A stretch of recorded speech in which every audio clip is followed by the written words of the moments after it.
with all of these really smart, creative people and help us articulate what is it that we can take from this stuff and from these great people to then go do things that go beyond getting a degree in commerce or a degree in law.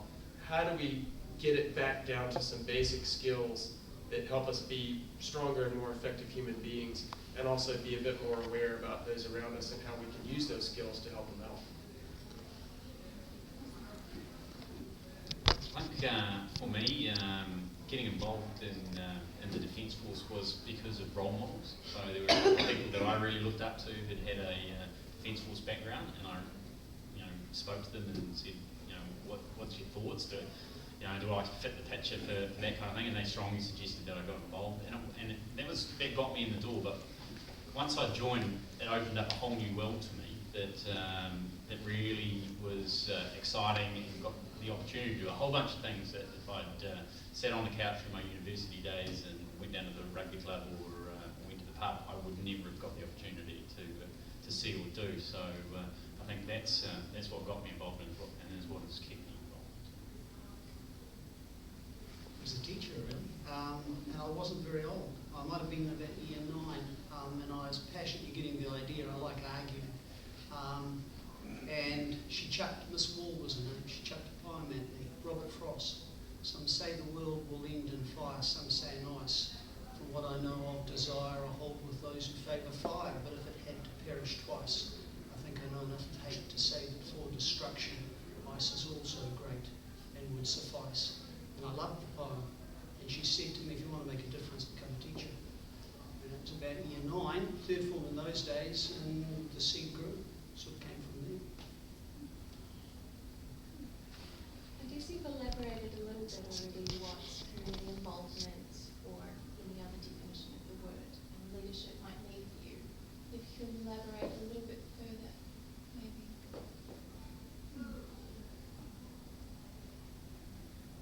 I think maybe leadership for me is you can lead at all levels. So one of the things we've just launched in the funny enough, the Army never had a leadership program until recently. So 3 years ago, they actually launched a structured leadership program that looked at all the principles of leadership. They went out across the universities and got input into, hey, what is good leadership practice? Because actually the Defence Force was about command and control, and we got some positive spin-offs in there, but we never really sat down and thought about what does leadership look like, and they split it into tiers. So depending on what your rank and role in the Army is, they've got a different kind of leadership focus program for each of them. But it starts off at lead self. So everyone in the Army, from the general right through to the newest private that's just joined, goes through lead self, and then they advance up through the various leadership levels. And to me, we can all lead, and we don't have to have teams, we don't have to have followers, but we can lead and influence. And I think if everyone goes out every day and says, I can make a difference and make a change and set that change going, then that goes a long way for us to positively influence that community. Is there any questions from the audience or any comments? This is kind of like an interactive thing. So. I just want to say that everyone that's spoken has got some real good stuff to say, so thanks, because it's been really interesting to hear all of your point of views. And I'm sorry that I was late, but I got a ticket from the cops. Did not wear my seatbelt, $150. I got a lecture. Oh well. Good on ya. I'll always use that as we've saved them pretty fast. Yeah, thanks.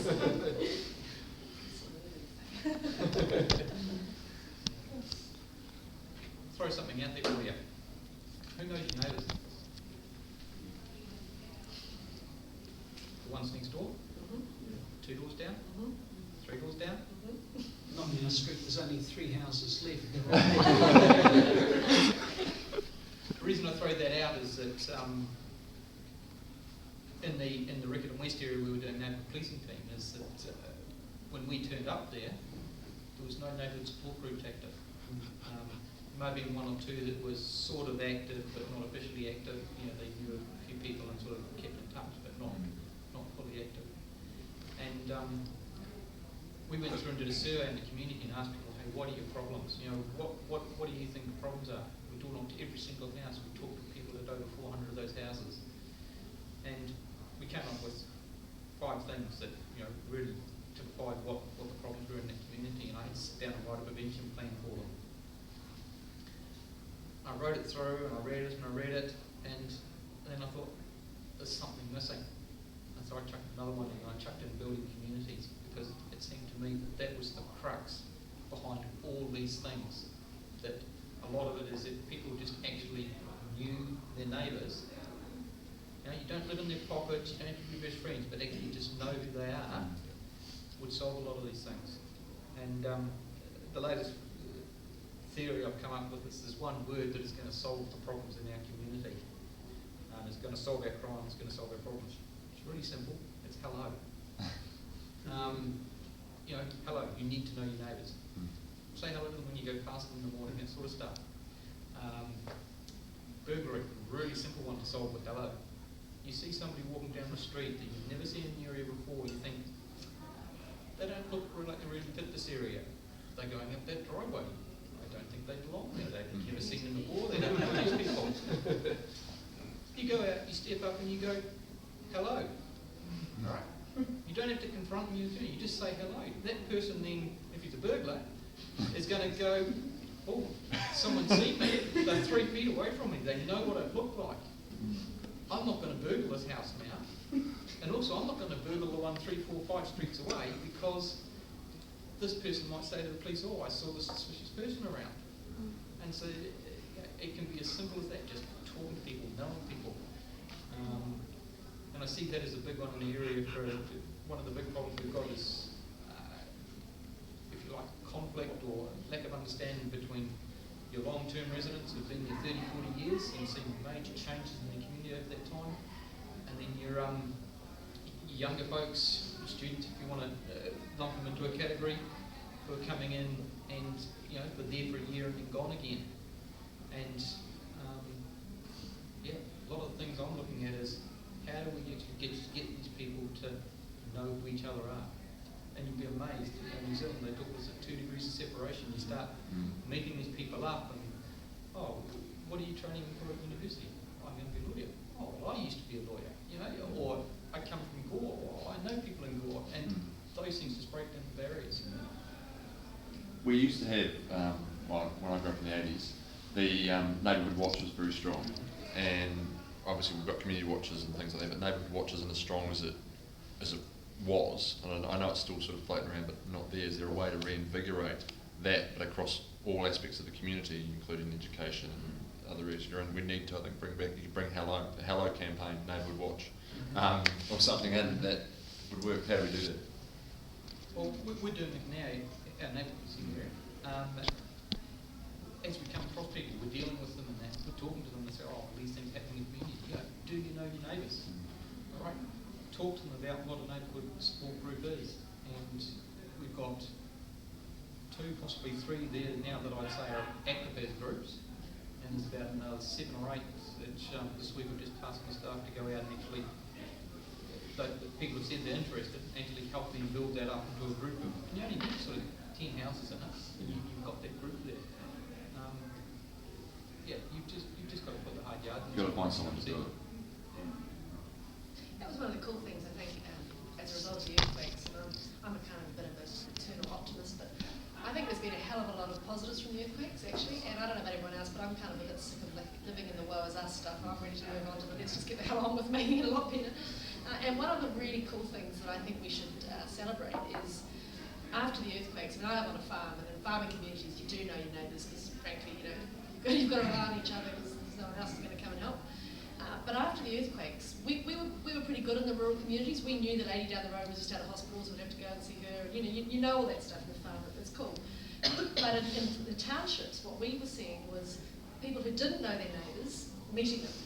People setting up their barbecue and just inviting everyone. And actually, not much good came of it, but they got to know each other and they became units. And one of the things that I really started to feel was that for those of us who've been here and lived through it, we became like this, sort of like a little secret club, and you talk to people and you can sort of see in their eyes straight away either they knew it, they lived it with you, and you kind of felt a bond with them, or if they weren't here, they kind of didn't quite fit in.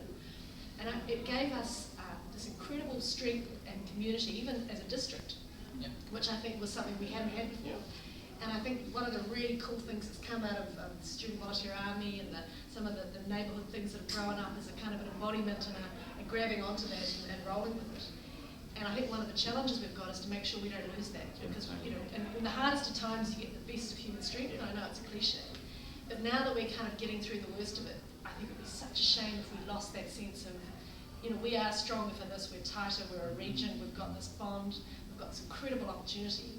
And one of the challenges I think all of us have is different, different aspects, is to work out how we can kind of keep that energy and that connection going.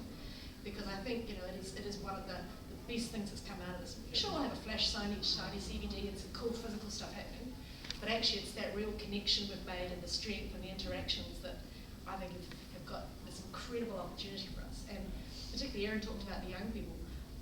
I was talking to some colleagues in Wellington and they're saying, Canterbury's suddenly got this wave of these amazing young leaders. And I don't think genetically suddenly we just had a boom year 18 years ago or something, but that whole adversity thing. And we were really nervous about what it would do to, NCEA rates and all that stuff. Actually, it lifted, and it really brought out this sense of achievement and empowerment, and, chips were down, let's dig into it. And it just showed this incredible group of people coming through who, this hadn't knocked them actually, to turn them into fantastic people. And again, if we can harness that and keep empowering that, I just think it's going to be mind-blowing. So I think it's just picking up Steve's point, it is really important, but actually we've got this great platform to build on that now, where we have started to realise you do need to be able to lean on the guy next door, because when things go really bad, that's who's going to be around to help you, first and foremost. I think there's two awesome examples that come from that as well. I think not only was it that everyone got to know their neighbours, but from what we saw, it was very much an intergenerational thing as well. And so we live on a wee sort of cul-de-sac kind of street, which has a mix of student flats and some older people and some young families. So all of a sudden, our street was one of the only streets that kept water in the area and power. And so we saw all of a sudden a vast range of people, from all kind of walks of life. It wasn't just students and it wasn't just families. It was kind of everyone was coming and using, our lounge, and that was it. And so that was really cool, and it's sort of really stayed within our street. And we hear that a lot from students, because all of a sudden it didn't really matter whether they were students that were only there for a year, or it was, they were just there in the same situation. But the other thing, and it's funny to say, Amy, just about in terms of young leaders, we were really privileged. SVA and Entree ran in our backyard competition a couple of weeks ago.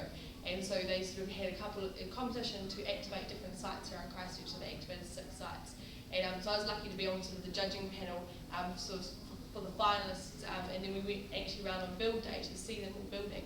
And there was this really stark moment when we were standing there watching the building of one of the BMX tracks, and I looked over and saw the volunteers and the young people who weren't so they weren't the people that were around in 2010 when we first started with the SVA, but they were sort of people that have picked up and volunteering and been awesome. They had all these containers of water, and it was a really stark visual reminder, because the first time we ever went out shoveling in 2010 in September, we didn't realise that we couldn't get water.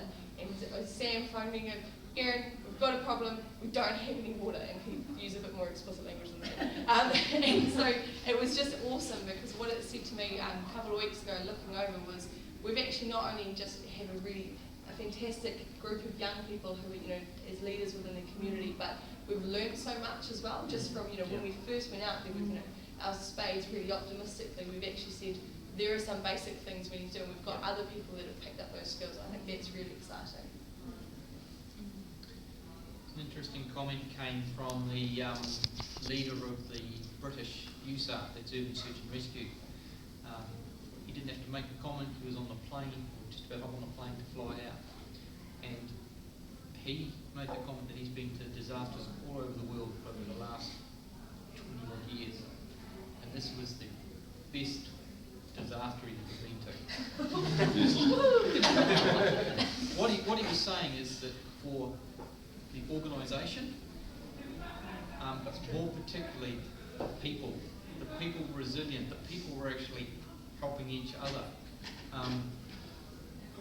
USAR and the Australian cops that came over, and even ones that came down from Auckland and that, were blown away